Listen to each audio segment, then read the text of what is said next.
Central committee నుంచి కొత్త ordinance వచ్చాయి. దాంట్లో ముఖ్యమైనవి జరగబోయే మైనింగ్ని ఆపాలి, రెండోది జెడ్పీటీసీ ఎలక్షన్స్ని బైకాట్ చేయాలి, దీనికి జనాల్ని సిద్ధంగా ఉంచాలి. లాల్ సలాం కామ్రేడ్. లాల్ సలాం. ఏంట్రవి, శ్రీరామ్గిరిలో భూస్వాములందరూ దేవుళ్ళైపోయారంట, పేద ప్రజలకంతా వరాలు ఇస్తున్నారంట, ఏంటి సంగతి? అవునన్నా, నేను కూడా ఆశ్చర్యపోయాను. ఒక గవర్నమెంట్ ఆఫీసర్ తలుచుకుంటే ఒక ఊరు క్షణాల్లో ఎలా మారిపోద్దో నా కల్లారా చూశానన్నా. అది కాదన్నా, అంటే నా ఉద్దేశం వాళ్ళు ఏం చేసినా దానికి ఒక స్ట్రాటజీ ఉంటుంది. శిరీష వాళ్ళ వర్గానికి చెందిన అమ్మాయి. ఆ అమ్మాయికి ఎంత పాపులారిటీ వస్తే వాళ్ళకంత మంచిది. ఎందుకంటే వాళ్ళ అన్నయ్య ఈశ్వర్ రెడ్డి రాబోయే జెడ్పీటీసీ ఎలక్షన్స్లో చైర్మన్గా పోటీ చేయబోతున్నాడు. ఈ అభిమానం మొత్తం వాళ్ళు ఓట్ బ్యాంక్గా మార్చుకోపోతున్నారు. అంటే అన్నా, శిరీష అయినా ఎవరైనా ఒకే తాను ముక్కలే. అధికారమే వాళ్ళ అవసరం తీరుస్తుంది. వీళ్ళందరూ అధికారం కోసం ప్రయత్నం చేసేది వాళ్ళ ఉనికిని కాపాడుకోవటం కోసమే. రేపే నామినేషన్ వేస్తున్నారు.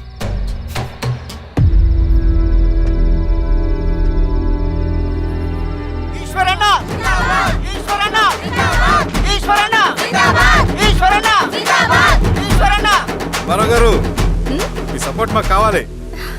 స్వామి, అయ్యా, మీ అన్నయ్య గారు ఎలక్షన్ నిలబడుతున్నారమ్మా. అవును. అయితే మా ఓట్లని మీ అన్నయ్య గారికేనమ్మా. వాళ్ళు ఏం చేసినా దానికి ఒక స్ట్రాటజీ ఉంటుంది. అమ్మాయి గారు, సంజీవ్ రెడ్డి గారు వస్తున్నారంట. మధ్యాహ్నం భోజనానికి అన్నయ్య గారు ఇంటికి వచ్చి ఉన్నారమ్మా. అవునా? సరే సరే అమ్మ. రవి, నువ్వు కూడా నాతో వచ్చే. అది రవి, ఇక్కడ నాకు ఫ్రెండ్స్ అంటూ ఎవరు లేరు. నాకు తెలిసిన వాడివి నువ్వు ఒక్కడివే. I'm feeling alone. అందుకే, అర్థమైందా? సరే.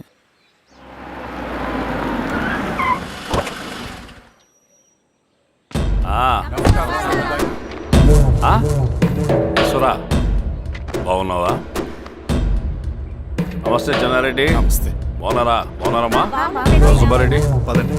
ఊళ్ళో మనోళ్ళంతా బాగున్నారు కదా ఈశ్వరా? అంతా బాగున్నారు బాబాయ్. సంతోషం. ఈసారి మళ్ళీ మనం ఏకగ్రీవం అవ్వాలి రెడ్డి. మనకు పోటీ లేదు, మనదే విజయం. సంతోషం.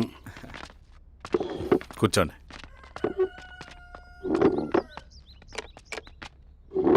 మీరందరూ లోపలికి వెళ్ళి భోంచేయండి. అలాగే అన్న. ఆ రైతు కూలి సమస్యలు ఎంతవరకు వచ్చినాయి? మాట్లాడుతున్నాం బాబాయ్, దాని గురించి మీరేం వరి అవ్వట్లేదు. బాబాయ్, ఆ, నమస్కారం. రండి రండి. ఎంఆర్ఓ శిరీషారెడ్డి గారు. శిరీష రెడ్డా? ఆ, శిరీష అనే పిలవచ్చుగా. అమ్మమ్మ, పులికి పంచాలాగా సింహానికి చూలాగా అది మన ఐడెంటిటీ, అదంతా ఉండాలి. సరే బాబాయ్, నేను ఫ్రెష్ అయ్యేస్తాను, మీరు కానివ్వండి. అయినా ఈ కాలం చదువుకున్న ఆడపిల్లలతో మాట్లాడటం చాలా కష్టం. చుట్టుపక్కల శిరీష్ కొన్న ఇమేజ్ మనకి చాలా మంచి అయింది ఈశ్వర. నేను అడగకముందే పార్టీ హైకమాండ్ సర్వే చేయించి నీకే ఫేవర్గా ఉండడం వల్ల టికెట్ ఇచ్చింది.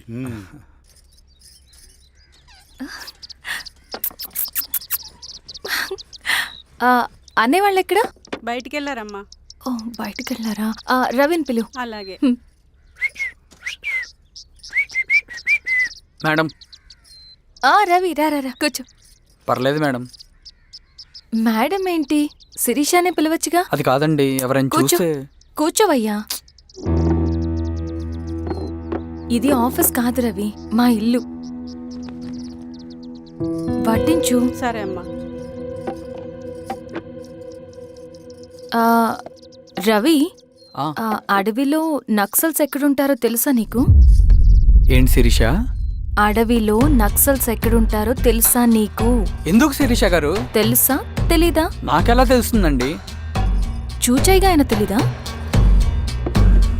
సరే, ఎక్కడుంటారో నాకు ఐడియా ఉంది. సాయంత్రం ఇద్దరం కలిసి వెళ్దాం. అది కాదండి. నువ్వు వస్తున్నావు అంతే, తిను. ఇది ఎక్కడ కూడా రా బాబు. సడన్ గా నక్సల్స్ అంటుంది, అడుగుంటుంది. కొంప తీసి నా మీద అనుమానం వచ్చిందే ఏంటి? రవి, ఇక్కడే ఆపొకసారి. ఎందుకు ఇప్పుడు ఈ టైంలో అడ్వెంచర్లు? ఇప్పుడు జరగరాంది ఏమైనా జరిగితే రేపు మీ అన్నయ్యకి తెలిస్తే బాగోదు. రవి, చుట్టూ చూడు, పైన వెన్నెల, పక్కనే అడవి. అబ్బో, ఎంత బ్యూటిఫుల్ గా ఉందో. అవునా? అవునా ఏంటి? అసలు ఎప్పుడు చూసినా ఎందుకలా డల్ గా ఉంటున్నావు? కాలేజీలో ఇలా ఉండేవాడివి కాదు కదా, ఏమైంది? అది ఒక్క నిమిషం. హలో. మేడం, పేషెంట్కి అర్జెంటుగా ఏ పాజిటివ్ బ్లడ్ కావాలి మేడం. ఆ, రవి ఆ? అర్జెంటుగా హాస్పిటల్కి పోని. ఏమైంది? పోనీ. రండి మేడం, ప్లీజ్ రండి. పోలీసులకి నక్సల్స్కి కాల్పులు జరిగాయి. ఆ కాల్పుల్లో గూడెం కుర్రాడు ప్రాణాపాయ స్థితిలో ఉన్నాడు. తన బ్లడ్ మీ బ్లడ్ సేమ్. ఆ బ్లడ్ గ్రూప్ మా హాస్పిటల్లో లేదు. అందుకే మీకు కాల్ చేశాను. ఓ అవునా? అవును మేడం. పదండి డాక్టర్. Thank you madam.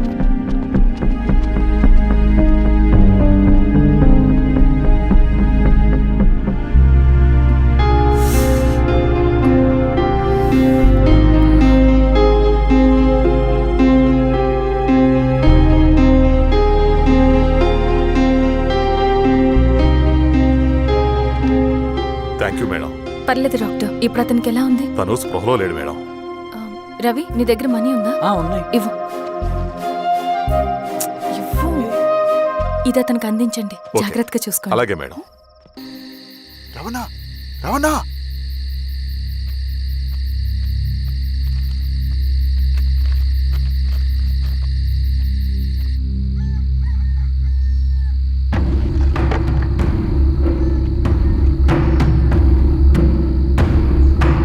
బాబాయ్ బాబాయ్ ఏంటి రవి ఈ టైంలో వచ్చావు?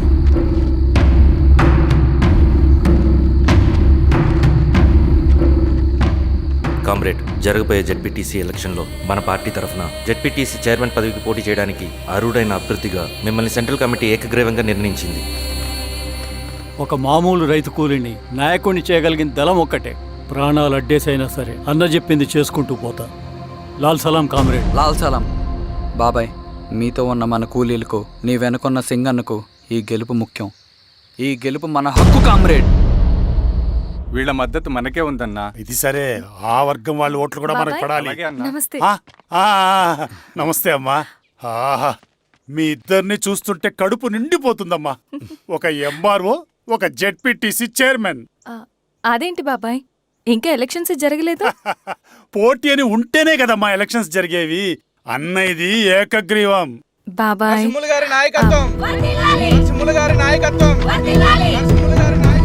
ఓ, అయితే పోటీ ఉందన్నమాట. స్వామి, అమ్మా. కార్తీ, ఆఫీస్కి వెళ్దాం. అలాగే రండి.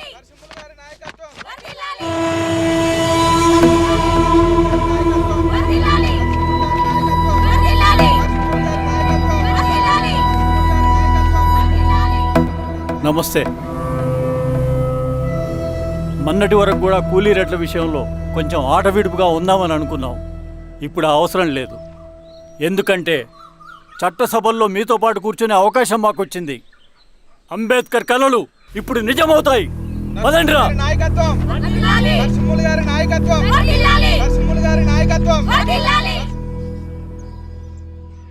ఆ నర్సరీ ఎలక్షన్ పోటీ చేయటం ఏంటి? నా కర్మ వీరస్వామి, నా పోస్టింగ్ ఉన్నప్పుడు ఇవన్నీ జరగాల. ప్రచారానికి మారువేషంలో అన్నాలు కూడా వస్తారేమో సార్. రాని ఎవడన్నా వచ్చి విప్లవం ఉద్యమం అని మాట్లాడాడు అనుకో, నా కొడుకుని అప్పుడు గానీ జీవితమే ఒక ఆట, సాహసమే పుబాట. ఎవడీడు? ఎదురే నాకు లేదు, నన్నెవడు ఆపలేడు. ఎదురే నాకు లేదు, నన్నెవడు వీరస్వామి? ఆపలేడు. జీవితమే ఒక ఆట, సాహసమే పుబాట. ఎవరు? ముసుగు మీద చేయేస్తే మడత పెట్టి కొడతా. రుచి నువ్వా? ఎవడరేడు? ఈ తెల్లని గుర్రం శాంతికి సంకేతం. ఈ నల్లని బట్టలు న్యాయానికి చిహ్నం. ఈ ఎర్రని రంగు విప్లవానికి నాంది. నీ బొంద. ఈ కొరడ శిక్షా స్మృతికి చిహ్నం. సార్ సార్ సార్, ఇది చిరంజీవి పిచ్చాడు. వదిలేండి సార్. తీసుకెళ్ళండి. నాగలి గుర్తు వేయాలి ఓటు. ఆ? అమ్మా, అంతర్గొత్తు. ఇదిగో నాగలి గుర్తు మీద ఓటేయాలి. ఆ? నాగలి గుర్తు మీద ఓటేయాలి. ప్రతిసారి ఎన్నికలు వస్తున్నాయి. ప్రతి ఎన్నికలప్పుడు రకరకాల పార్టీల నుంచి నాయకులు వస్తున్నారు. లేనిపోని వాగ్దానాలు చేస్తున్నారు. పొలాలు ఇస్తామంటారు, భూములు ఇస్తామంటారు, ఇల్లు కట్టిస్తామంటారు. ఏమన్నా జరిగిందా ఇప్పటి వరకు? ఏం జరగలేదు కదా. మరి కష్టాలన్నీ పోవాలంటే ఏం చేయాలి? మన పార్టీని మనం గెలిపించుకోవాలి. నాగలి గుర్తుకే ఓటేయండి. ఇన్ని సంవత్సరాలు మీకు సేవ చేసుకునే అవకాశం నాకు ఇచ్చారు. అలాగే ఇంకొకసారి మాకు ఓటేసి భవిష్యత్తులో కూడా మీకు సేవ చేసుకునే అవకాశం మాకు ఇస్తారని కోరుకుంటూ, మీ ఈశ్వర్ రెడ్డి. మన ఓటు ఈశ్వర్ రెడ్డికే మన ఓటు. లాంతర్ గుర్తుకే మన ఓటు. ఈసారి లాంతర్ గుర్తు మర్చిపోకండి మావయ్య. నమస్తే.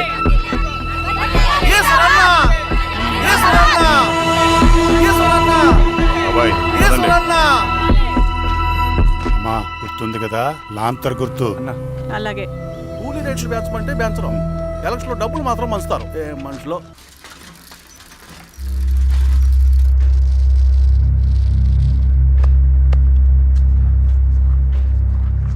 చెప్పండి అన్న. అన్ని సమస్యలు పోలీస్ స్టేషన్లో పరిష్కారం కావు రెడ్డి, కొన్ని మనమే చూసుకోవాలి. పంట ఎదగాలి అంటే పొలంలో నీళ్లు పారించాలని పెద్దోళ్ళు అంటారు. అదే పంట చేతికి రావాలంటే రక్తం పారించాలని అడవిలో వాళ్ళంటే అట్టే. కానీ ఇందులో మన తప్పేం లేదు, అందుకు మనమేం చేయలేం.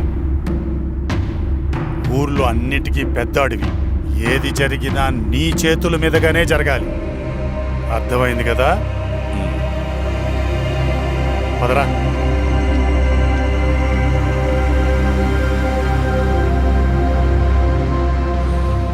బియ్యంలో రాళ్ళున్నాయి, ఏరేయాలి.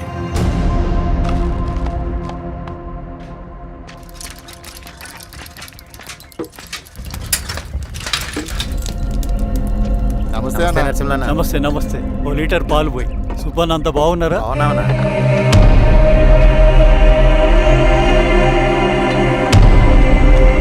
వెళ్ళొస్తా. మంచిది, వస్తాను.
బాబాయ్ నీకేం కాదు బాబాయ్, కళ్ళు బాబాయ్. బాబాయ్ బాబాయ్ బాబాయ్ బాబాయ్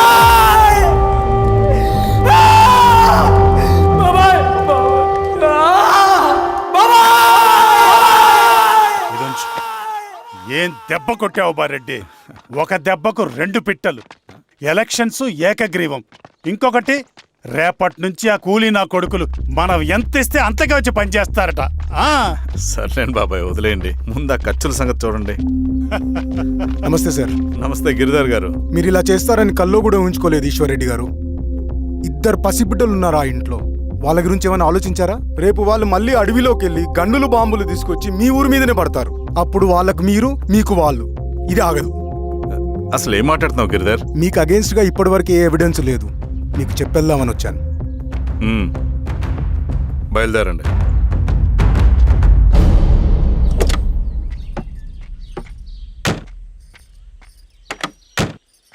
రవి,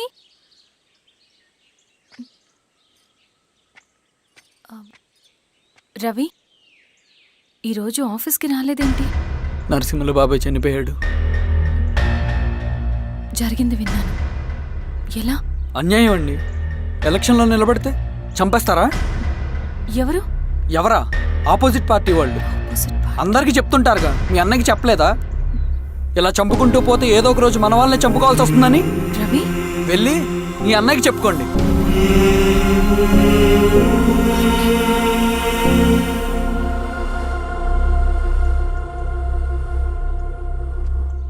అన్నయ్య, నీతో మాట్లాడాలి. ఏంటమ్మా? ఎందుకు ఇలా చేసావన్నయ్య? ఊరంతా సరే, నువ్వు కూడా నన్ను తప్పడుతున్నావమ్మా. ఇందులో తప్పు పట్టడానికి ఏముందన్నయ్య? నిన్న నా కళ్ళతోనే చూశాను. స్వామి, కారాపు దానికి పద.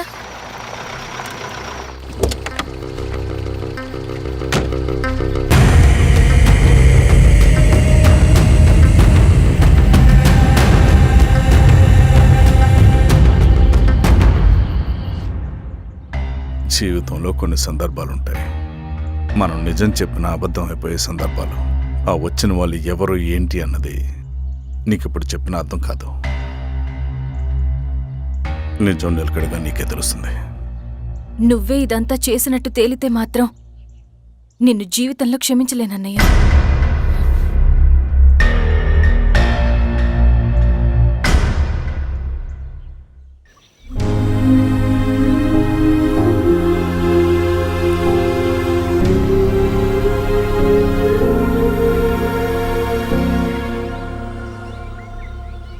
కామ్రేడ్ నరసింహన్న, కామ్రేడ్ నరసింహన్న, కామ్రేడ్ నరసింహన్న.